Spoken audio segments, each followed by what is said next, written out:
After discussing some details about the engines, we'll get back to our idea here of rebuilding the 318, the Magnum 5.2 liter. And you need to come up with a kind of like a clear direction on what you're going to do and where you're going to go with this. Again, we should do some research on the engine after you've made these decisions and the improvements and upgrades that you're going to want to make to this engine. We're going to maintain the carburation, so I'm going to be getting the plan is to get a Demon carburetor. I'm going to put some new pistons in this thing to bump up the compression. I'm going to choose a camshaft, and other than that, everything else is going to be factory. After getting the engine home, I drained the fluids out of it. The first thing I wanted to do was I wanted to make sure that it wasn't seized. So we went and got a long bar and a socket, and we went and we turned this thing over. So it did turn over. That was good news. And then we get into tearing the engine apart. First of all, this is a fuel injected engine, and I'm putting it into a 1976 truck. So we're not going to be maintaining that fuel injection. I chose this engine to take advantage of the roller rocker valve train and lifters.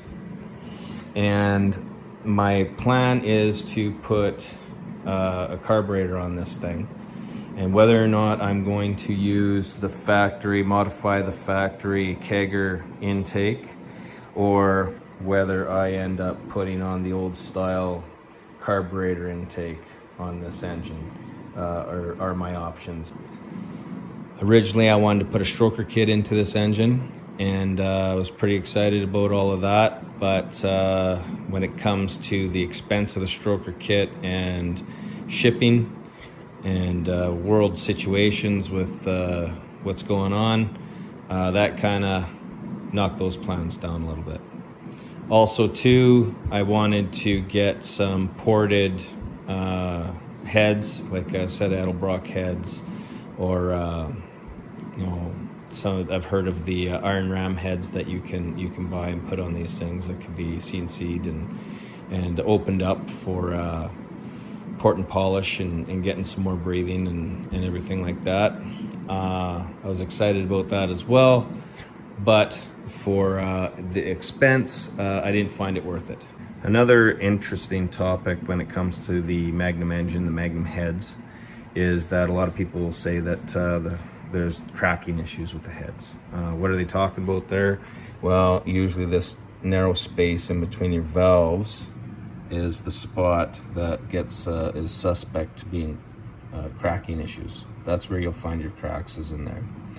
So if you get a core engine and you tear it apart and you clean it all up and you take a look in there and you don't have any cracking issues in between those two valves, then you shouldn't have any trouble with these factory heads. The next discussion after that is usually, whether or not you're going to upgrade these to roller rockers, right? So we've already got the roller lifter, and then we've got our individual rockers, but you can upgrade these to a roller on the end of the rocker here. That's another expense. And in my opinion, I took that off the list as well, because I think that the factory setup here is fine enough for what I want to do, and there's no more money needs to be spent with that. If you're going to have higher than factory lift cam, what you should do is upgrade your springs.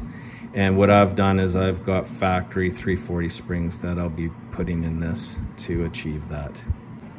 Before we go rebuilding the heads, we want to get all the rough work done first.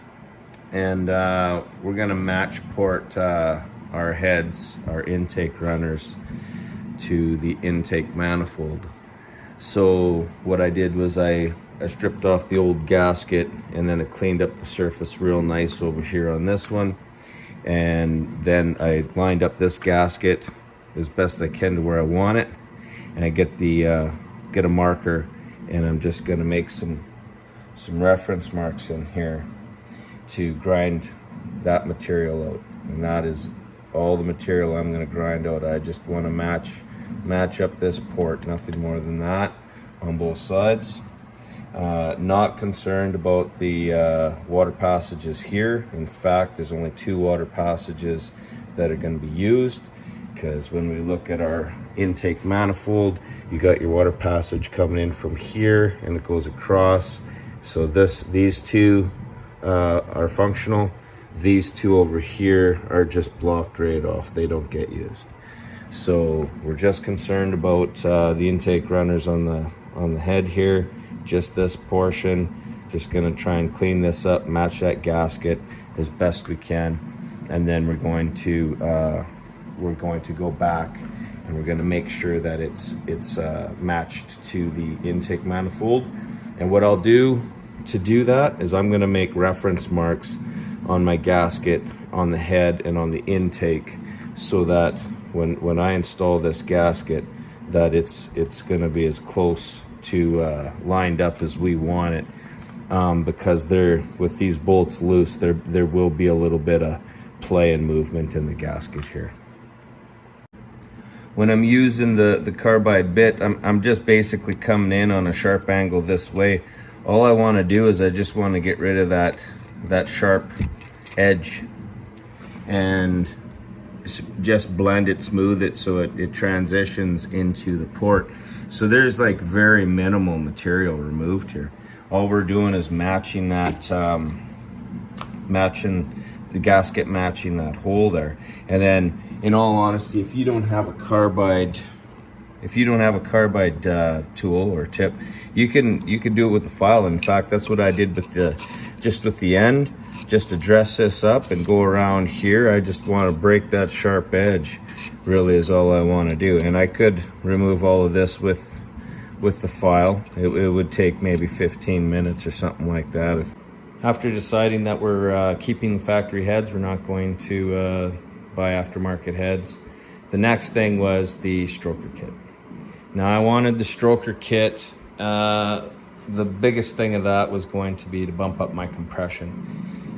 When I was looking at the expense of it, also too, the other bonus was going to be that it was going to be balanced. The whole rotating assembly was going to be balanced. And then I got looking into it a little further and finding out that if you're going to maintain the factory stroke, then the only thing that's different is basically the piston. So we've got probably about, this is factory, it's probably about 50 thou deep in there. So I decided that I'll just get some aftermarket pistons to bump up my compression ratio, and that's going to save me a bunch of money, because I'm not going to be paying for the balancing, the crankshaft, the rods, and all the other hardware there. That is pretty much the recipe. After choosing a cam, we're going to maintain the carburation, so I'm going to be getting the plan is to get a Demon carburetor. I'm going to put some new pistons in this thing to bump up the compression. I'm going to choose a camshaft, and other than that, everything else is going to be factory. I think I'm going to be getting the best bang for my buck for expenses. Clean everything up, rebuild it, put it all back together, and I think that that's my recipe for this build.